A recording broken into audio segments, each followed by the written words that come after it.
Chief Minister and friends, it gives me great pleasure to be in Madras again. I have always loved the talented people of Tamil Nadu, their art and culture, and I consider it a privilege to be in your midst today.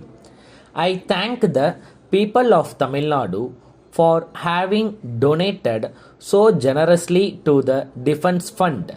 Your Chief Minister has been kind enough to refer to my own state.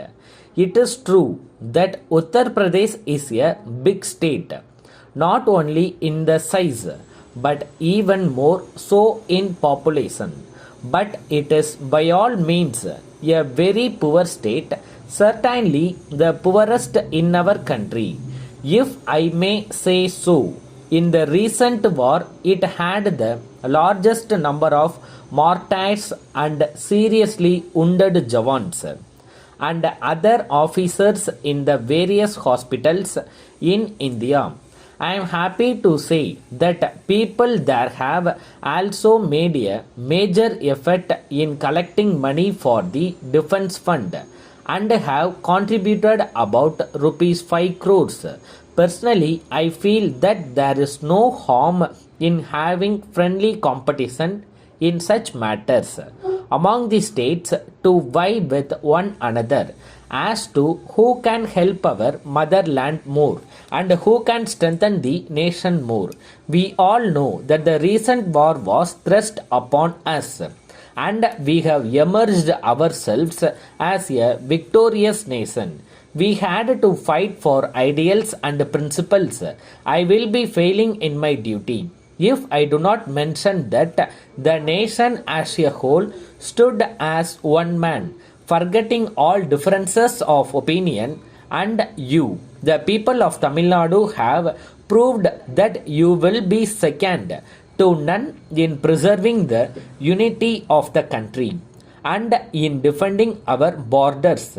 As your Chief Minister has pointed out, not only the actual fighting but also the stresses and strains were so big as to constitute a trial for India's unity and our capacity to get things done.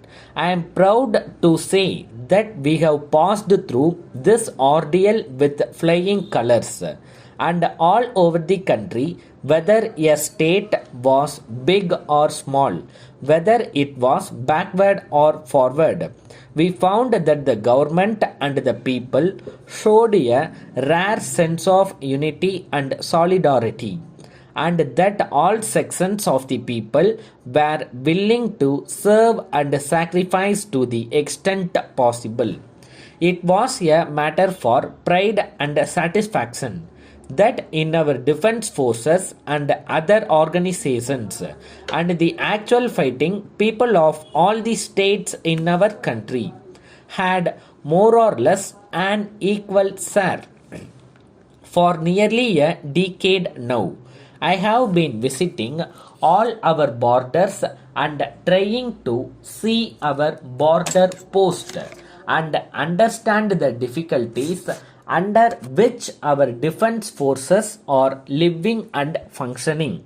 After the war, I had been to some of the big hospitals where large numbers of our wounded Jawans were receiving treatment in the ice-bound Ladakh and in the jungle areas of our eastern borders. There I have seen a number of young officers and Jawans from Tamil Nadu, as indeed from other southern states.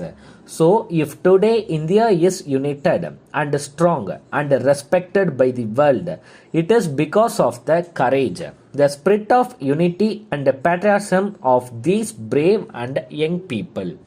I should like on this occasion to pay homage once again to all those who have sacrificed their lives and convey my deepest sympathy and good wishes to those who lost their limbs and who have to begin life afresh. I wish to pledge our deep sense of gratitude to all of them. Letter from the Secretary, Madras City Bus Passengers Association 92, Anna Salai, Madras, to the Director, Pallavan Transport Corporation, Madras. Sir, I would like to bring to your kind notice the inconvenience and difficulties experienced by the city passengers traveling in the corporation transport buses, especially the office going public. It is true that the population of Metro City is growing by leaps and bounds and has already touched the record figure of 30 lakhs. Added to this, there is the floating population who come to the city on some business or other and stay for short periods. Of late, the problem of transport has become a formidable one, and especially traveling peak hours has become next to impossible. The bus conductors use their saliva while issuing tickets. Passengers also do not protest because some do not mind it and some want to avoid arguments with the conductors. But this harmful and unhygienic habit in continuing, although it has been brought to the notice of higher authorities on many occasions. It will be very much appreciated if the conductors are provided with wet sponge pads attachable to their bags containing tickets, and regular checks should be made to see that they are made use of.